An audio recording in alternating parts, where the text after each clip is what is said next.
Welcome back to my YouTube channel Arvind Pande academy. आज हम बात करने वाले हैं जो क्लास 12th है, बार बार जो इसमें एग्जाम में पूछे जाने वाला क्वेश्चन है उसी के बारे में हम बात करेंगे। उससे पहले यदि आप लोग चैनल पर नए हैं तो चैनल को सब्सक्राइब कर लीजिए और बेल आइकन को प्रेस जरूर कर दीजिएगा और उसे ऑल कर दीजिएगा ताकि जो भी वीडियो हम अपलोड करें उसका नोटिफिकेशन जो है आप लोगों तक जरूर पहुंचे। तो चलिए बिना देरी की हम शुरुआत करते हैं।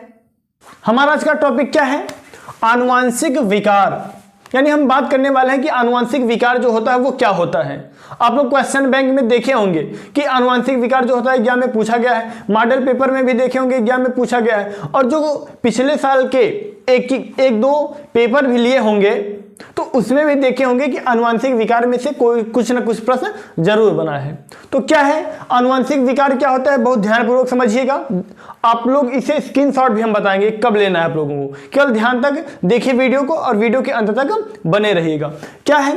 क्रोमोसोम और जीन के स्तर पर, क्रोमोसोम और जीन के स्तर पर परिवर्तन के कारण उत्पन्न होने वाली बीमारियों को, परिवर्तन के कारण उत्पन्न होने वाली बीमारियों को आनुवांशिक विकार कहते हैं।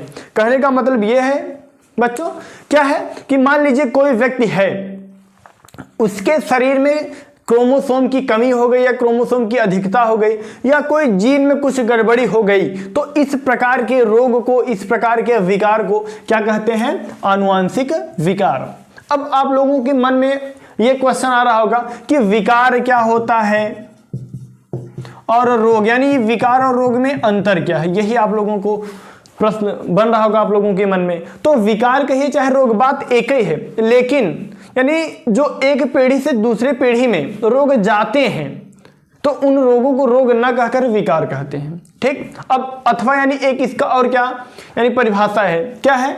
एक पीढ़ी से दूसरे पीढ़ी में जाने वाले विकार को, एक पीढ़ी से दूसरे पीढ़ी में जाने वाले विकार को क्या कहते हैं? आनुवांशिक विकार कहते हैं। कहने का मतलब यह है कि माता पिता से जो रोग संतान में चला जाता है, माता पिता से जो रोग संतान में चला जाता है वही क्या कहलाता है? आनुवांशिक विकार। कहे कि मतलब ईबा यानी ऐसन रोग जो मम्मी पापा से लड़का में, गदेला में, संतान में चला जाए वही क्या कहलाता है? आनुवांशिक विकार। उसके आगे देखेंगे क्या है आनुवांशिक विकार के प्रकार। यानी अब हम बात करेंगे कि आनुवांशिक विकार जो होता है वो कितने प्रकार का होता है। ये दो प्रकार का होता है, यानी जो आनुवांशिक विकार होता है कितने प्रकार का होता है? दो प्रकार का होता है। पहला है मेंडलीय विकार, पहला क्या है? मेंडलीय विकार, और जो दूसरा है वो है क्रोमोसोमी विकार। पहला मेंडलीय विकार, दूसरा क्या है? क्रोमोसोमी विकार।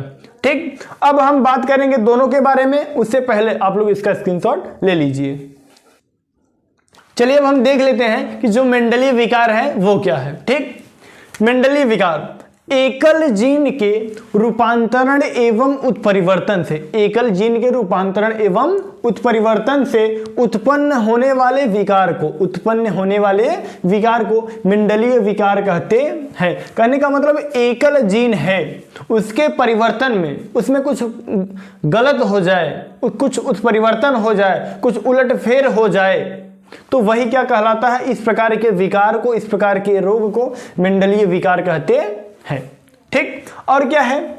ये विकार वंशागत के नियमों के अनुसार जनक से संतान में जाते हैं। यानी जिस मेंडल का नियम आप लोग पढ़े होंगे, यानी जिस प्रकार जो लक्षण एक पीढ़ी से दूसरी पीढ़ी में जाते हैं, ठीक उसी प्रकार से जो मेंडलीय विकार होता है एक पीढ़ी से दूसरी पीढ़ी में जाता है। ठीक, उसके बाद क्या है? उदाहरण, यानी इसके उदाहरण क्या क्या है? इसके उदाहरण है, पहला है दात्र कोशिका अरक्तता। क्या है? दात्र कोशिका अरक्तता, जिसे कहते हैं सिकल सेल एनीमिया, जिसे कहते हैं सिकल सेल एनीमिया। ये महिलाओं में होने वाला विकार है। ठीक, उसके बाद क्या है? Phenyl ketonuria. क्या है? Phenyl ketonuria. उसके बाद अगला है हीमोफीलिया, उसके बाद है थैलेसीमिया, और अंतिम में है, आखिरी वाला है वर्णांधता। क्या है? वर्णांधता। अब इसमें से जो इंपॉर्टेंट है, पहला क्या इंपॉर्टेंट है? हीमोफीलिया, और दूसरा है वर्णांधता।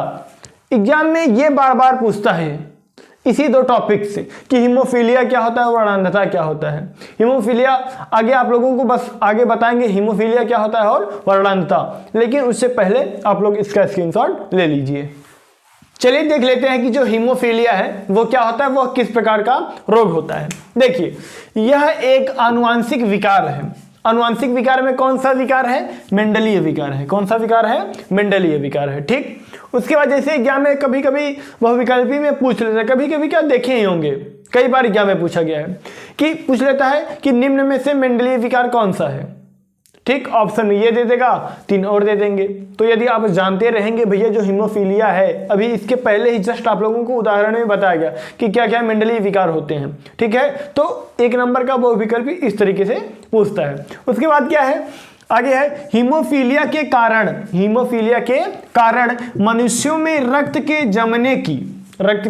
जमने की जो क्षमता होती है वो समाप्त हो जाती है। कहने का मतलब जो भी व्यक्ति हीमोफीलिया से ग्रसित रहता है उसके शरीर में रक्त नहीं जमता, यानी रक्त का थक्का नहीं जमता है। ठीक है, इसीलिए इसे ब्लीडर रोग भी कहते हैं। इसीलिए इसे क्या कहते हैं? ब्लीडर रोग भी कहते हैं। जैसे क्या हो गया, मान लीजिए कहीं जा रहे थे, एक्सीडेंट हो गया, भगवान न करे ऐसा किसी के साथ हो, लेकिन ये सार्वभौमिक सत्य है, मान लीजिए किसी के साथ एक्सीडेंट हो गया जिसे हीमोफीलिया रोग है या हीमोफीलिया रोग से ग्रसित है, तो क्या होगा कि मान लीजिए थोड़ा बहुत लगा तो, लेकिन क्या होगा जो रक्त होगा वो बंद नहीं होगा। जैसे बहुत जिन्हें हीमोफीलिया नहीं हुआ रहता है, क्या होता है कि थोड़ा सा चोट लगता है, कुछ देर बाद जो होता है रक्त बंद हो जाता है। लेकिन जिसे हीमोफीलिया हुआ रहता है, जो इस रोग से ग्रसित होता है, उसका जो रक्त होता है वो नहीं रुकता, वो निरंतर बहता रहता है। और अगर जल्द ही उपचार न किया जाता है तो ऐसे जो व्यक्ति होते हैं वो रक्त के स्राव के कारण मर जाते हैं। ठीक, उसके बाद क्या है, यह रोग रक्त में उपस्थित प्लाज्मा में थ्रोम्बोप्लास्टिन की अनुपस्थिति के कारण होता है। यानी जो रक्त होता है, रक्त में प्लाज्मा पाया जाता है, उसमें थ्रोम्बोप्लास्टिन जो होता है उसकी अनुपस्थिति के कारण जो यह रोग होता है वो उत्पन्न हो जाता है। उसके बाद क्या है, यह रोग दोहरी अप्रभाविता की स्थिति में दिखाई देगा।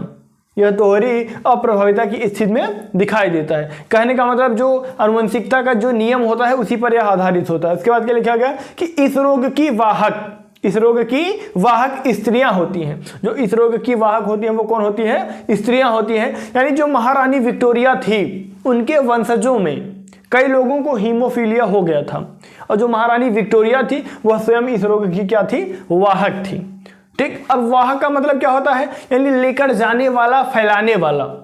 इन्हें हुआ नहीं था, ये केवल फैलाने का कार्य कर रही थी, एक स्थान से दूसरे स्थान तक, यानी एक व्यक्ति से दूसरे व्यक्ति में पहुंचाने का कार्य कर रही थी। जैसे ये मार्कर है, अब मैं यहाँ से यहाँ रखूंगा, यदि यहाँ था अब मैं यहाँ कर यहाँ रख दिया, तो ये नहीं हुआ कि मेरे अंदर ये जो मार्कर था वो है, मैं वाहक का कार्य किया, यानी एक जगह से दूसरे स्थान तक पहुंचाने का कार्य किया।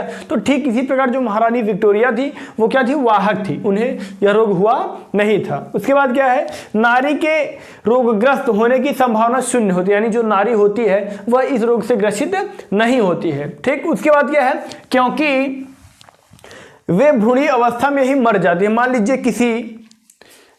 कोई फीमेल, कोई महिला है गर्भ में, वो पल रही है, तो अगर वह इस रोग से ग्रसित रहेगी तो वह भ्रूणी अवस्था में ही मर जाएगी। यानी जब भ्रूण की अवस्था बनेगा तो बिना उसका शरीर विकास किए उससे पहले ही वह भ्रूण ही अवस्था में क्या हो जाती है? मर जाती है।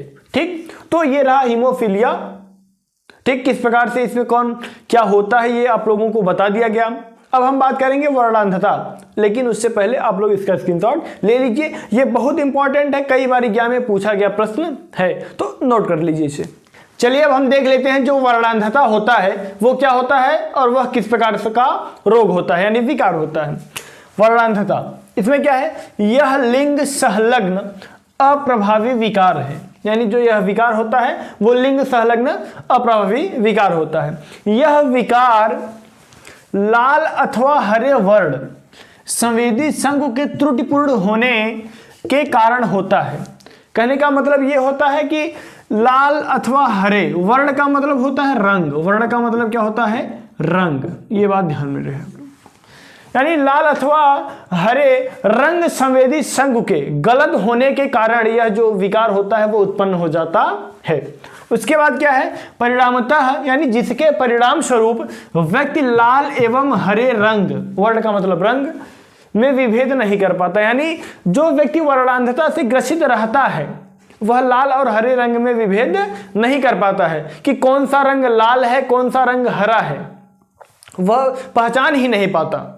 ठीक है, उसके बाद क्या है, यह विकार एक्स क्रोमोसोम पर स्थित कुछ जीनों में उत्परिवर्तन के कारण आता है। यानी एक्स क्रोमोसोम जो होता है उसमें उत्परिवर्तन का मतलब उसमें कुछ गड़बड़ी हो जाती है, तो उसी के कारण जो वर्णांधता रोग होता है वो आ जाता है। ठीक, उसके बाद क्या है, लगभग 8% पुरुषों एवं मात्र 0.4% नारियों में यह विकार पाया जाता है। देखिएगा, रोग के मामले में, विकार के मामले में पुरुष आगे रहते हैं, ठीक है। और जैसे हानि पहुंचाना है, रोग को फैलाना है, तो उसमें भैया ये महिलाएं आगे रहती हैं, ठीक है, ये बात ध्यान में रहे। उसके बाद क्या है, इस रोग से ग्रसित व्यक्ति को चालक नहीं बनने देना चाहिए। यानी जो भी व्यक्ति वर्णांधता से ग्रसित है उसे किसी भी प्रकार का चालक नहीं बनने देना चाहिए, ठीक है। जैसे मान लीजिए अब कोई 2 व्हीलर या 4 व्हीलर का चालक बन गया जिसे वर्णांधता है, ठीक। अब मान लीजिए गांव में तो सिग्नल है नहीं, लेकिन शहरों में सिग्नल है, पता लगा जल रहा है हरा, अब वो बेचारा सोचा नहीं लाल ही जल रहा है तो वहीं खड़ा रह गया, उसके पीछे जितने लोग हैं सब परेशान हो गए। अब मान लीजिए क्या हो गया कि जल रहा है लाल, अब वो सोचा नहीं हरा है, अब चापे पड़ा रहने एकदम, अब क्या हो जाए मरी धांस के होके में ठोंक देही ना। यानी ऐसा जे व्यक्ति रहे जेके लाल हरा पहचान ना पाए कौन ललका हो कौन हरियर का हो, तो ओके भैया जो वर्णांधता रोग से जे ग्रसित रहे भैया उन्हें चालक बने न दे चाहे, ठीक। यानी एग्जाम में कभी कभी पूछ लेता है कि भैया जो व्यक्ति वर्णांधता से ग्रसित रहते हैं, जिन्हें वर्णांधता रोग भर रहता, उन्हें चालक काहे न बने देने चाहे, तो समझ ल चालक बनौबत एक्सीडेंट होए, तीही तो भैया उन्हें चालक बने होने जो है वह मत। तो आप लोग इसका स्क्रीनशॉट ले लीजिए। अब हम आप लोगों से मिलेंगे अगले वीडियो में, यानी इसके पार्ट 2 में, उसमें हम बात करेंगे कि क्रोमोसोमी विकार क्या होता है, ठीक, और उसके जितने उदाहरण हैं उनके बारे में बात करेंगे, कौन कौन सा इंपॉर्टेंट है। तो आप लोग इस वीडियो को अपने मित्रों के पास जरूर शेयर करिएगा, ठीक, ताकि उन्हें भी इस मजेदार वीडियो जो है, ये मजेदार वीडियो उनके पास पहुंच सके। अब आप लोगों से मिलेंगे किसी अगले वीडियो में, तब तक के लिए जय हिंद, वंदे मातरम।